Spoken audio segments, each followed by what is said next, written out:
All right, so got a graphic of his coaches poll ballot. Number one, Alabama Crimson Tide. I think most people understand that.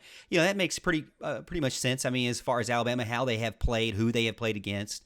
Clemson, number two. I think that makes sense considering they beat Notre Dame.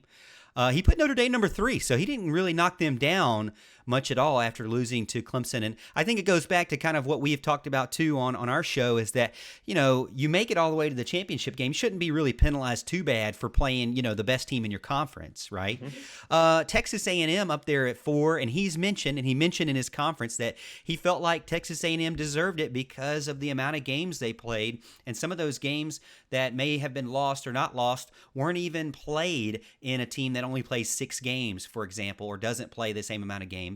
But then you got Florida Gators there, another team that obviously lost to Texas A&M, so they're right underneath there. Georgia Bulldogs, which, I don't know. I always want to rank Georgia high, but, you never know what you're going to get with them. Cincinnati up there, Oklahoma as well. Again, I thought that was an issue as well.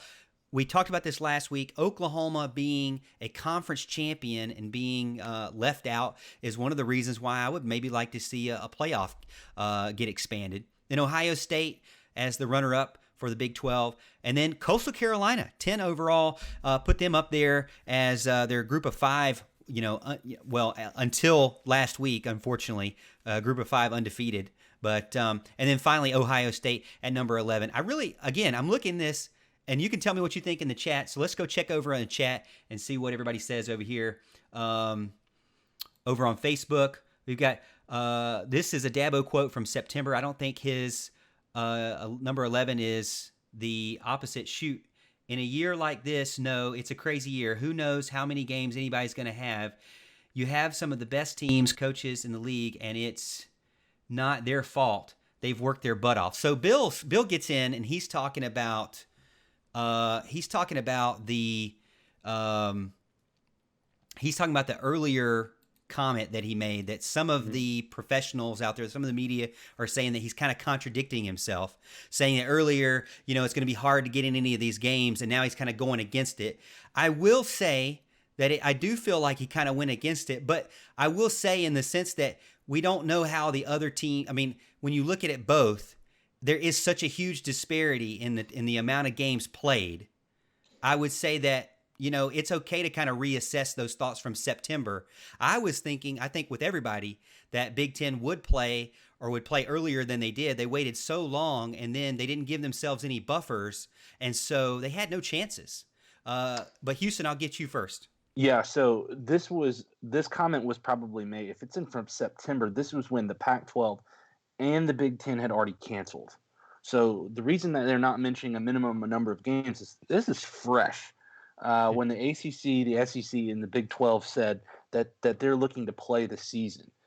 So we didn't know. Nobody knew if this was going to be something that would turn into Clemson only being able to play 6 games or would there actually be a full season. Well, it turns out the Big 12 and the ACC and the SEC were able to play the majority of their schedules. Well, there were some hiccups along the way, but nothing to the point where anybody had to cancel their seasons, nothing like that, to the point where the Big 10 and the Pac-12 reassessed their decision and came in midway through the year and said, we're going to start playing. And I think that's his point of it's not a contradiction as much as it is. I think the Big 10 and the Pac-12 dialing back what they were saying of trying to be the bastions of health and we're going to charge this canceling the season, and then all of a sudden they're walking it back and changing the rules and trying to make sure the darling Ohio State's able to make it in to the playoff despite should not being able to make their own conference title game. I think that's where this is. It's not a minimum games problem. It's not anything like that. I think you're taking the context of the conversation from September when it was a totally different ball game compared to now, and I think that's you can't compare those statements verbatim where we are now.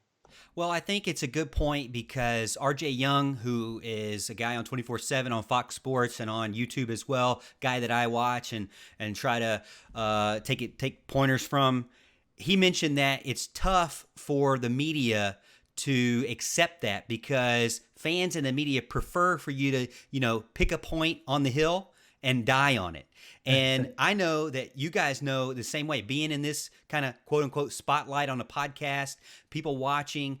If you go wishy-washy, especially if you get on the radio with Walt Deptula, if you start being wishy-washy, you run out really quick. You get called out really quick. So I would say that it does, in the media's eye, they don't like that when you go back. But I mean, it is two different situations. Al, what do you think?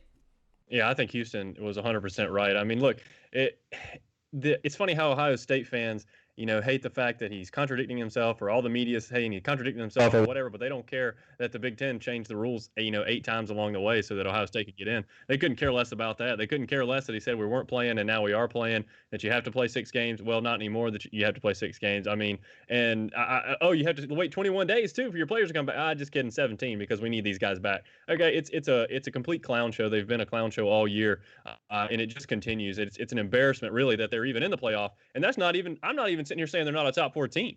I don't know if they're a top 4 team because I don't think they've played enough games. So I guess we'll find out on Friday whether they're a top 4 team or not. But just based on how this season went, they had no business being in the playoff, whether they're a top 4 team or not, just because they didn't play enough games. So I'm with Dabo on that one for sure. But it's Ohio State. They get incredible recruits every year. They are a good team for sure. It's not that they don't belong, like they physically can't play in this college football playoff, because they can, because they have good players and they recruit well. And that's just the way it goes. They're always near the top and they're always competing. But it's just the way things shook out and the way the circumstances, shook out this year, that they shouldn't have been allowed in. And Dabo Swinney said right is right, and I agree. I don't think it's fair to have teams playing 10, 11, 12 games while this team is playing 6.